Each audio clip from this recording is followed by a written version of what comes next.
He didn't fire me in a meeting. He fired me in the hallway, like swatting a fly. She didn't even look up from my badge. She just said, "You're done," and kept walking. 12 seconds. That was it. I remember standing there with my access card still warm in my hand, trying not to react. Because in places like that, the first person who gets emotional becomes the villain. So I stayed calm. I nodded. I said, "Understood." And as she reached for my badge to escort me out, her eyes finally landed on the one line she should have read first. The top line didn't say temp. It didn't say ops. It said compliance liaison, independent audit authority. She froze like someone had whispered her name in court. And that's when I realized something terrifying. She wasn't firing me because I was slow. She was firing me because I had started writing things down. Vandrix Freight wasn't a glamorous place. Cold chain logistics, refrigerated pharma, specialty food, anything that couldn't warm up for even a few minutes without turning into a liability nightmare. It was loud. It was cold. It smelled like cardboard, bleach, and diesel. And the only religion we had was time and temperature. I'd been there long enough that I could tell what was wrong just from the sound of the freezer doors. Then corporate flew in a new logistics director. Her name was Sable Klein. People didn't say it like a name. They said it like a warning. Sable didn't do greetings, she did results. First week, she cut break rotations until performance stabilized. Second week, she changed temp check cadence because, we're not babysitting thermometers. Third week, she reclassified freezer door alarms as non-critical notifications because they were interrupting flow. To the floor, it sounded like leadership. To me, it sounded like the beginning of a lawsuit because those alarms weren't annoying. They were evidence. And that's the thing about cold chain. You don't get to feel your way through it. You either have the logs or you don't. Officially, I was a senior operations specialist. I trained new people, handled routing problems, fixed scanning gaps, kept shipments moving. Unofficially, after a near-miss incident months earlier, corporate gave me a quiet secondary role. Compliance liaison, not a badge of honor, more like a seatbelt nobody notices until the crash. My job was simple. Document the truth. When auditors came, I pulled access trails, door alarm logs, temperature history, chain of custody entries, the boring stuff that decides whether a mistake is human error or negligence. So when I heard Bay 4's alarm chirp that morning, the sharp little beep that means the freezer door wasn't sealed, my body reacted before my brain did. I turned the corner and saw it. A dock worker had wedged a shrink-wrapped case of gel packs in the freezer door to keep it open while they staged pallets. Warm air was rolling into the bay like slow smoke, and on the rack behind him were controlled shipments, tagged, sealed, and time-sensitive. I said it the way I always did, calm. No accusation, no attitude. "Hey, we can't prop that door. That bay holds controlled inventory." The worker looked at me like he didn't want this conversation, but he also didn't want trouble. "I'm just trying to move faster," he muttered, and then a voice behind me cut in like a blade. "Who told you to speak?" I turned and saw Sable Klein. She was mid-walk with 2 assistants and 1 supervisor trying to keep up. She looked polished in the way people look when they don't touch the work they command. Her eyes went from the wedge door to me, like I was the problem in the frame. "I did," I said. "Merrick Vale, Ops, Compliance Liaison." She lifted a hand, stopping me like a traffic cop. "You're slowing my floor down," she said. I didn't argue. I didn't raise my voice. I just pointed lightly at the door because the bay was still open. "That alarm exists for a reason," I said. "If an auditor pulls the log and sees repeated open-door events..." "Stop?" Her voice stayed even, but her eyes sharpened. "We don't run this place by fear." "It's not fear," I said. "It's procedure." She smiled slightly, like I'd said something childish. Then she did it, right there, in front of people. "Turn in your access card," she said, "and get out.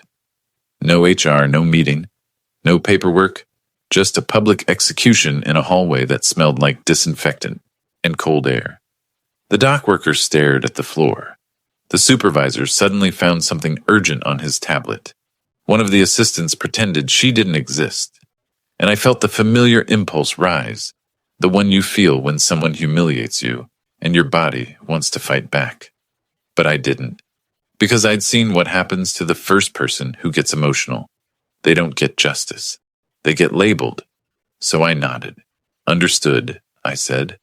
I unclipped my badge and held it out. Sable reached for it without looking, like she'd done this before.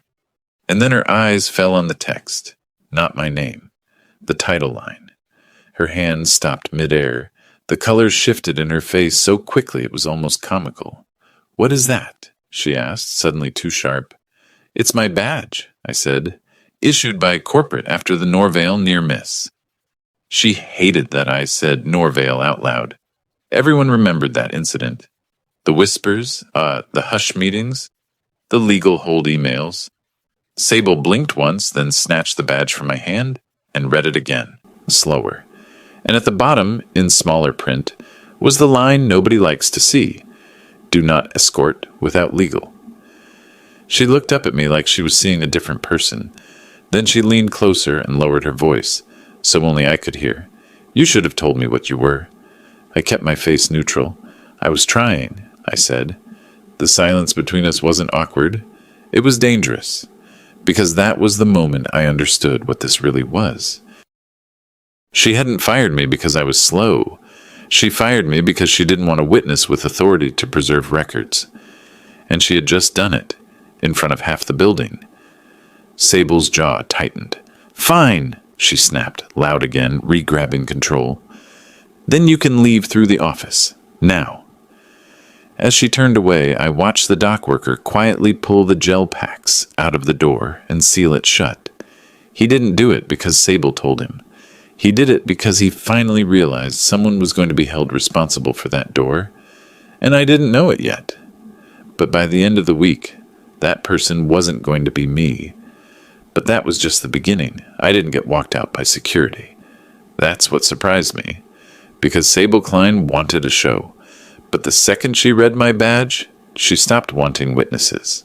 So instead of guards, she marched me herself down the admin corridor like she was trying to move a problem off the map before anyone could screenshot it. We passed the glass-walled offices, the bland motivational posters, the little kitchenette nobody used. My access card was still in my pocket. My badge was still clipped in my hand. And I kept thinking one thing, over and over. If she's willing to fire me this fast, what else is she willing to do just as fast? HR sat in the same small conference room where people got performance plans and mutual separations. The lighting was too warm for the cold building, like they were trying to make bad news feel cozy. Portia Venn, our HR generalist, looked up as we walked in. The second her eyes landed on my badge, her expression changed. Not fear, recognition. Sable didn't sit. She stood behind Portia's chair like a supervisor watching a cashier. "He's off the floor," Sable said. "Effective immediately." Portia blinked, careful. "For what cause?" "Performance," Sable replied without hesitation. "Interference. Creating friction." Portia looked at me. "Merrick, is this a resignation?" "No," I said. "And I'm not refusing work. I challenged a safety shortcut." Sable tilted her head like she was listening to a child explain math. "You challenged leadership," she said. Portia's eyes flicked back to my badge, then to Sable's face. "Sable, you can't remove the compliance liaison without notifying legal." Sable didn't flinch. "Watch me." The air in the room tightened. Portia lowered her voice. "There's a formal separation workflow. Documentation, cause, signatures." Sable smiled. "Then document it. He's gone." I could feel my heart trying to speed up, but I didn't let it. I kept my tone flat. "Before anything is finalized," I said, "I'm requesting a legal hold on shipment logs, door alarms, access trails, and temperature records for Bay 4 and Bay 6 for the last 30 days. Sable's head snapped toward me. "You don't get to request anything. she said. I do, I answered, because that's the role. Portia's hands stopped moving on the keyboard. Sable leaned in, voice low and clean. He can request it after he leaves. Then she said the line that told me everything. Disable his credentials, now. Portia's eyes widened. Sable, I can't just... Do it, Sable repeated. He's already terminated.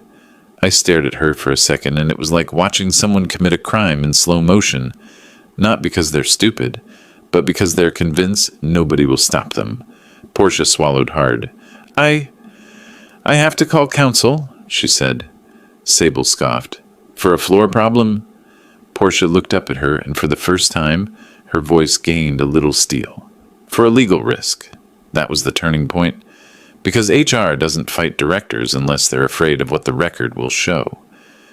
Sable's eyes cut to me. You think you're clever? I didn't smile. I think I'm documentable. Portia held up a hand to both of us like she was stopping a car crash. Merrick, she said quietly, email your legal hold request from your compliance address. Right now. I pulled my phone out, already moving, but my screen loaded, and something felt wrong. My inbox wouldn't refresh. I tried again.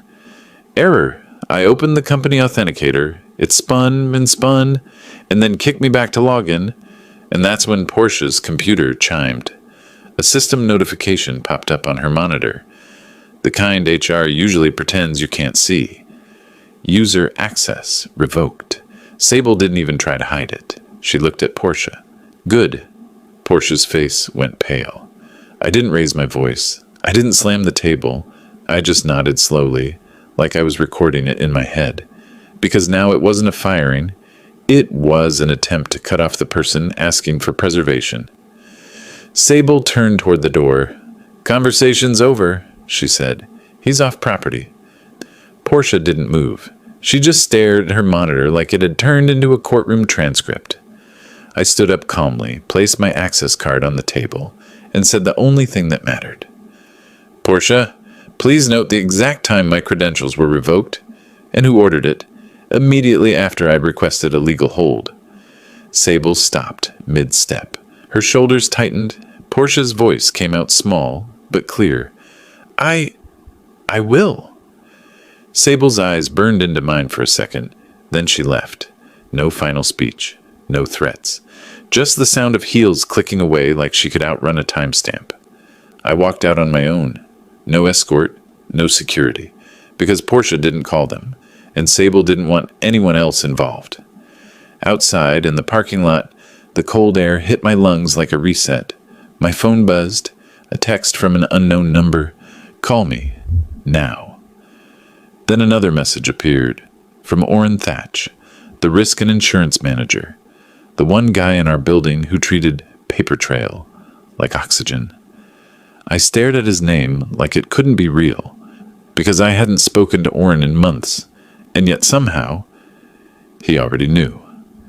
I answered. His voice was low, controlled. Merrick, he said, tell me you didn't just get locked out after requesting a legal hold. I paused. That's exactly what happened. Orrin went silent for a beat. Then he said something that made my stomach drop in a new way. Okay, then this isn't about you being fired. What is it about? I asked.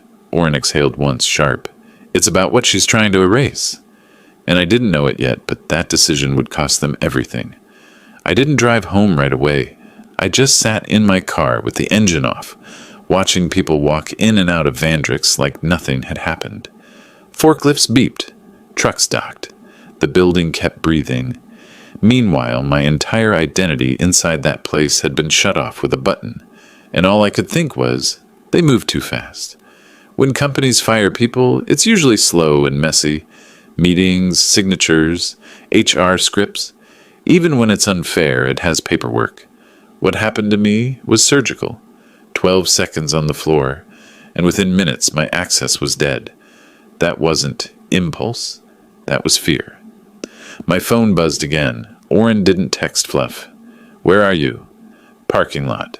Good, don't go back inside. Don't email anyone from personal unless I tell you. And don't post anything. Then he called. His voice was flat, but there was pressure under it, like a man holding a dam closed with his hands. "I'm looping in, counsel," he said. "But I need your timeline first. Start at the freezer bay, exact sequence." So I gave it to him, minute by minute. Who was there? What was wedged in the door? Which bay? What alarm tone? What I said? What Sable said? Who heard it? Oren asked questions that only someone in risk asks. Which product tags did you see? Controlled shipment labels? Orange seal strips? Did you see a chain of custody clipboard? On the rack near the door? What time was the first alarm chirp? Just after 9. I'd been on shift 30 minutes. When I finished, Oren didn't say, "That's crazy." He said, "Okay." And that one word told me he'd already suspected something like this could happen. Then he hit me with the part I didn't want to hear. "Merrick, if she locked you out that fast, she can lock out logs too, at least the front-end view. But there are always traces. That's why we move now." I swallowed. "Move how?"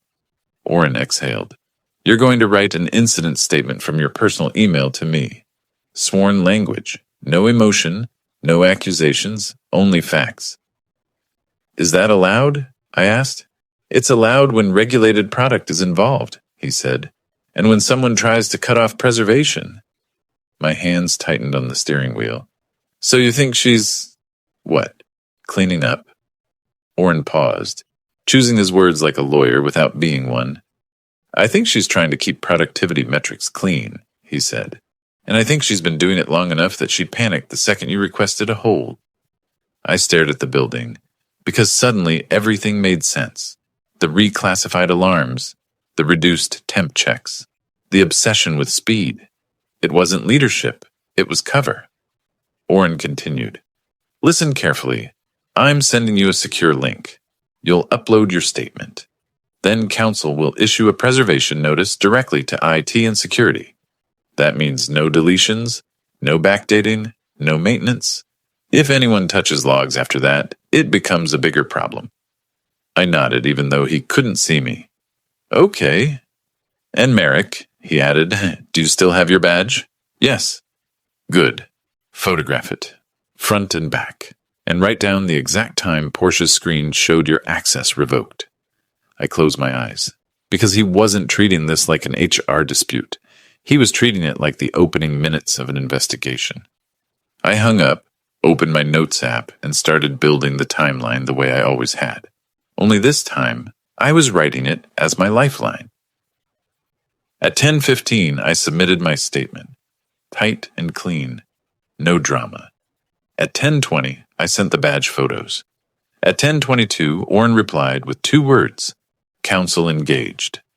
And then silence. The kind that doesn't mean nothing is happening. The kind that means things are happening behind doors I can't see. I went home, took a shower, and tried to eat something, but my stomach wouldn't cooperate. Around noon, my phone rang again.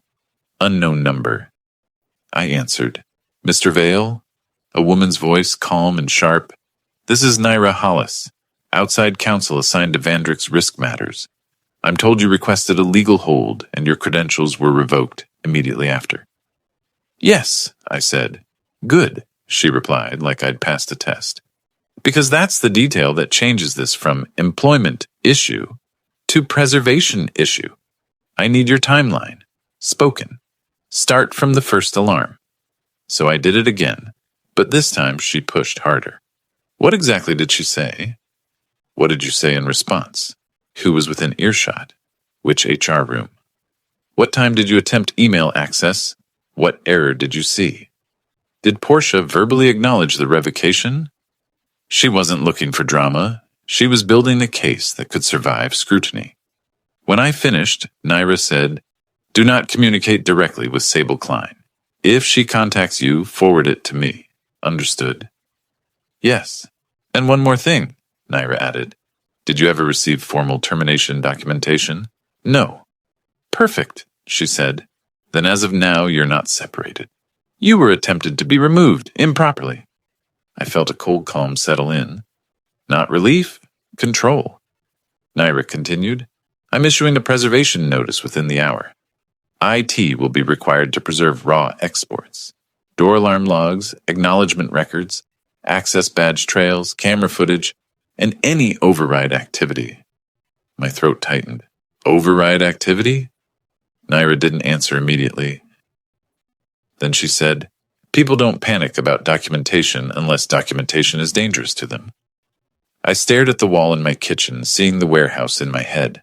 All those doors, all those alarms, all those little beeps everyone learned to ignore. And what happens after the notice? I asked. Naira's voice stayed level.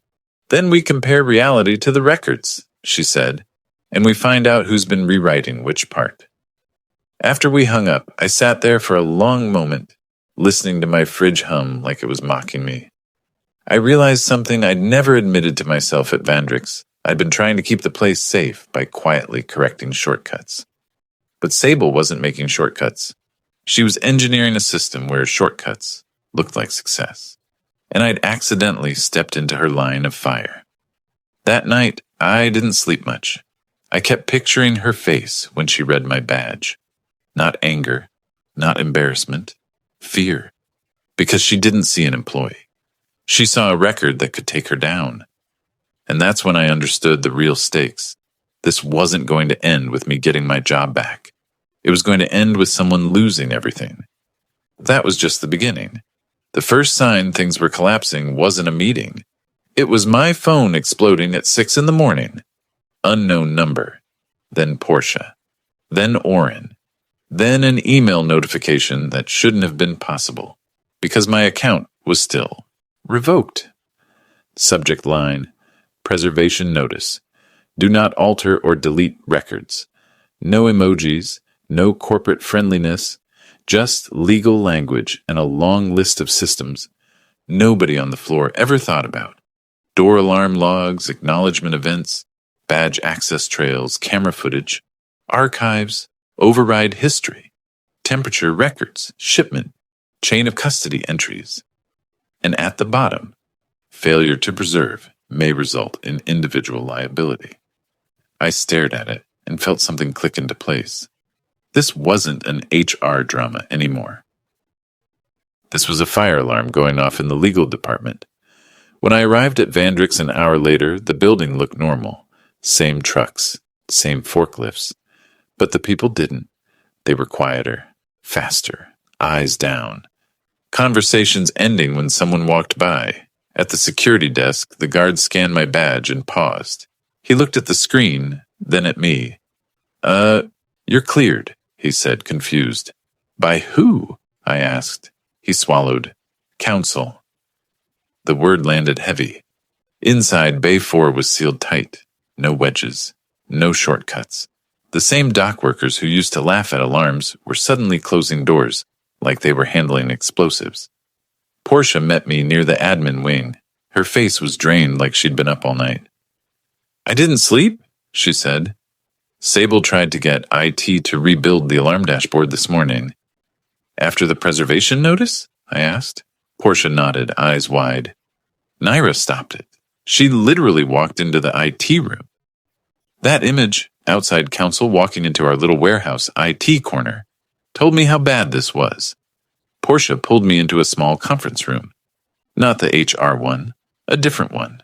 The one we used for vendor calls. Oren was already there, pacing with his phone in his hand like it was attached to his nervous system. And sitting at the table was Naira Hollis. She didn't stand up. She didn't smile. She just looked at me like I was a document she was about to file. Merrick, she said, you're going to repeat your timeline. Again.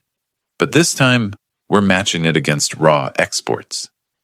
Oren slid a laptop toward me. On the screen was a spreadsheet-like table of entries. Alarm events, timestamps, acknowledgements, user IDs.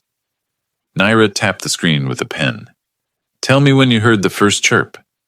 Just after 9, I said, 30 minutes into shift. Naira nodded once. Here's Bay 4. Door open event.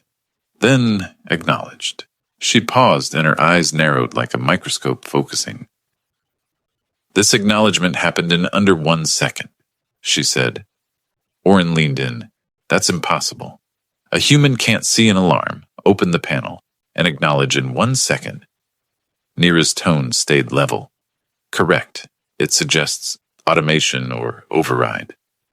My mouth went dry, because once you see that kind of pattern, you start seeing it everywhere. Nira scrolled. Bay 6, Bay 2, Bay 7. Door open. Door open, door open. Acknowledged. Acknowledged. Acknowledged. Same user, ID. Same impossible speed. Then she pulled up a second report. Badge access. Sable Klein's badge, Nira said. Here are her door entries. She pointed at a timestamp. At the moment these alarms were acknowledged, she was not at her desk, Nira said.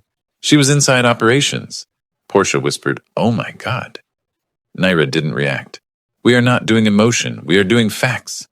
Then she did the thing that made the room go silent.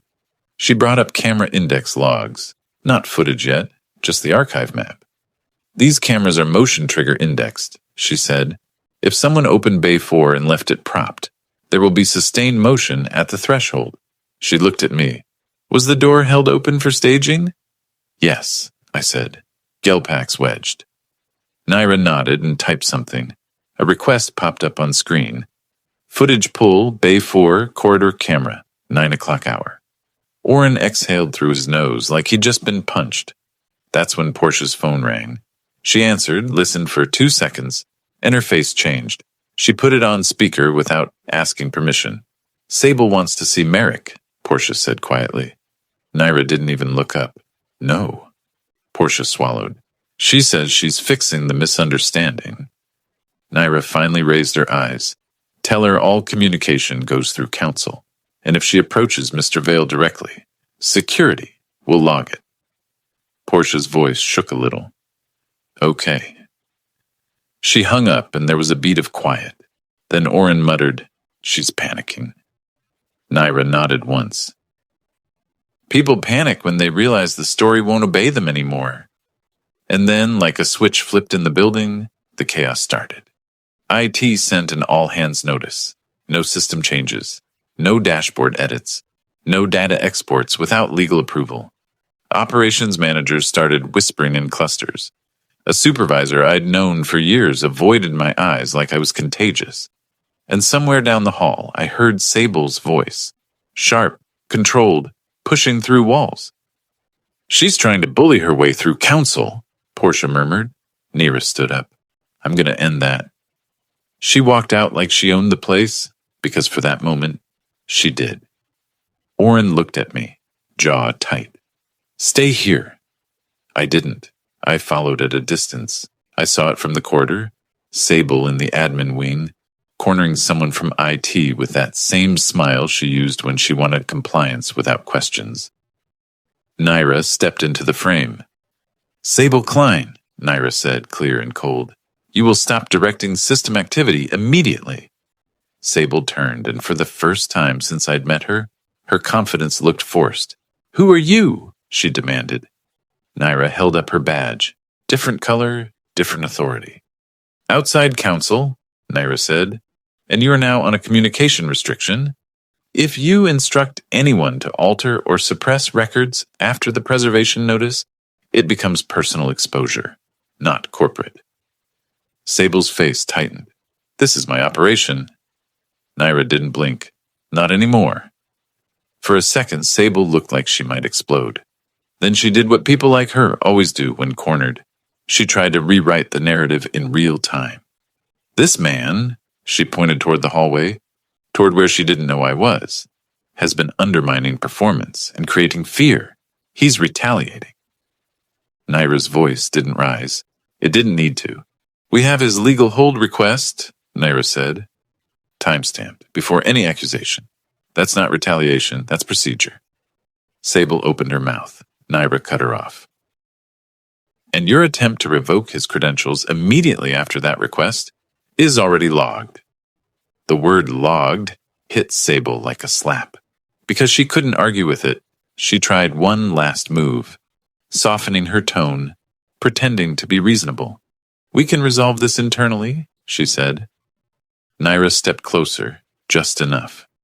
No, Nira said. Internal is what created the risk. Sable's gaze flicked around, realizing there were witnesses now. IT, Portia, a supervisor who couldn't pretend not to hear. And for the first time, she looked small, not powerless, but suddenly aware that power has limits when it's confronted by records. I felt a tight, quiet satisfaction in my chest.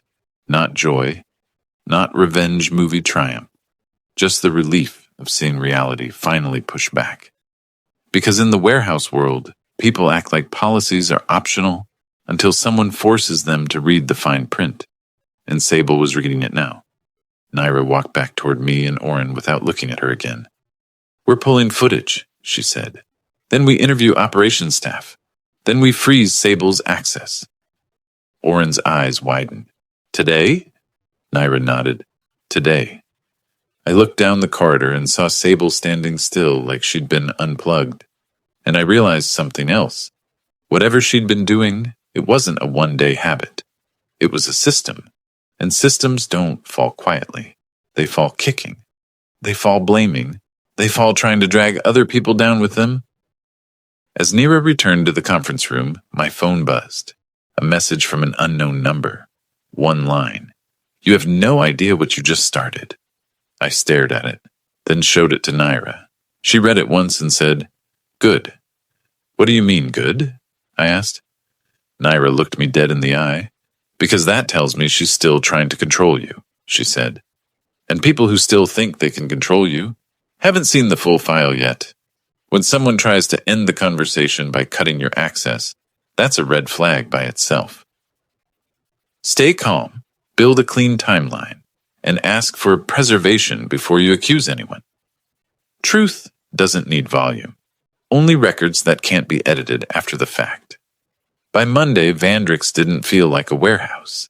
It felt like a crime scene pretending to be a workplace. Same forklifts, same docks, same beeping scanners. But every manager was suddenly in a meeting. Every conversation stopped when someone from legal walked past. And the most dangerous people in the building, the ones who'd always acted untouchable, were the quietest. Naira didn't do theatrics. She did sequence. First, she quarantined the evidence. Then she quarantined the person who'd been touching it.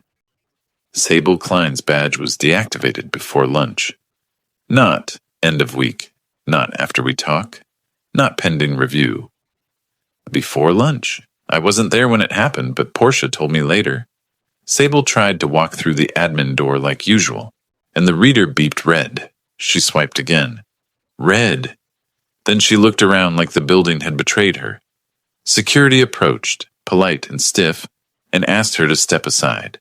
And for the first time, Sable couldn't order reality back into place. At 2 p.m, Naira called me into the same vendor conference room. Oren was there. Portia was there. 2 corporate VPs were there. People I'd only ever seen in newsletters. Naira slid a single-page document toward me. "Read this," she said. It was a formal notice. My attempted termination was void pending investigation. My access would be restored under legal hold, and I was being reassigned temporarily under governance, protected status, direct reporting line to risk and counsel for the duration. Oren watched my face like he was measuring whether I'd break. I didn't. I just asked the question nobody else wanted to be asked out loud. "What about the shipments?" Naira nodded once like she'd been waiting for that. "All controlled inventory from impacted bays is quarantined," she said. "Temperature integrity re-verified. Chain of custody re-established. Nothing moves until it's clean." I felt something in my chest loosen. Not happiness, just relief so sharp it almost hurt. Because the truth is, I didn't care about my pride. I cared about not watching someone get hurt because a door was wedged open for speed. One of the VPs, Lennox Rourke, leaned forward. "Merrick," he said, voice smooth and careful. "We're going to ask you one more thing." I met his eyes. "Okay." "Tell us," he said, "when you first noticed the pattern. Not the day, not the incident, the pattern." So I told them. I told them about the reclassified alarms, the shortened temp checks, the The way exceptions stopped being exceptions. The way supervisors stopped reacting to chirps because they'd been trained, quietly, socially, not to. I told them the truth they didn't want to admit. Speed became a religion, and nobody asked what it cost. Naira didn't interrupt. She didn't need to. She already had the logs. She already had the footage index. This wasn't about proving a door was open. This was about proving intent. Then Naira placed a second report on the table. It was thicker, cleanly organized. Tabs, timestamps, user IDs. This is override activity, she said. Door alarms acknowledged at impossible speeds. Batched clears. Patterns consistent across weeks. Lennox's jaw tightened. Oren looked like he wanted to punch a wall. Portia stared down at her hands like she'd finally realized she'd been living inside someone else's story. And then Naira said the sentence that ended Sable without needing a dramatic finale. This wasn't negligence. This was operational manipulation. Nobody argued, because you can't argue with math and timestamps. Sable was offered the graceful exit companies give people when they want to protect themselves. Resign quietly, sign a separation agreement, disappear. She refused. Of course she did. She tried to blame supervisors. She tried to blame floor culture. She tried to blame me. And that's where she made her last mistake. Because once legal has a preservation notice, every blame attempt becomes something you can test. Every claim becomes checkable. Sable said, Merrick was retaliating. Naira pulled up my first legal hold request, timestamped, calm, procedural, before any accusation. Sable said, I never ordered credential revocation. Portia produced the HR system notification and a written note of who ordered it and when. Sable said, those alarms were acknowledged by automation. Naira produced the user ID mapping and the override trail, tied to a management credential in Sable's authorization group. And then Sable stopped talking. That was the moment the building exhaled. Not because we were happy, because the lie was finally too heavy to carry. 2 weeks later, Vandrix sent a company-wide email with corporate language so neutral it was almost insulting. Leadership transition, policy alignment, operational review. No name, no apology. But the changes were real. Alarms were restored to critical status. Door open events escalated correctly. Temp checks returned to proper cadence. Every override required dual approval with documented reason. Training became mandatory with actual consequences. And the floor slowly started respecting the chirps again. As for me, I didn't get promoted into some glamorous title. I got something better. I got a direct line to governance, a protected scope, and the authority to stop a bad idea before it became a headline. The first day my full access was restored, I walked back through the same corridor where Sable tried to erase me in 12 seconds. I passed Bay 4. The door was sealed. The alarm panel was quiet. The staging rules were posted. People followed them without rolling their eyes. A dock worker I'd warned that first day looked at me and nodded. Subtle. Not gratitude, not drama, just acknowledgement. Like we both knew we'd survive something bigger than an argument. Later that evening, Oren caught me near the loading schedule board. You okay? He asked. I thought about the last month, how close we'd come to letting efficiency become negligence.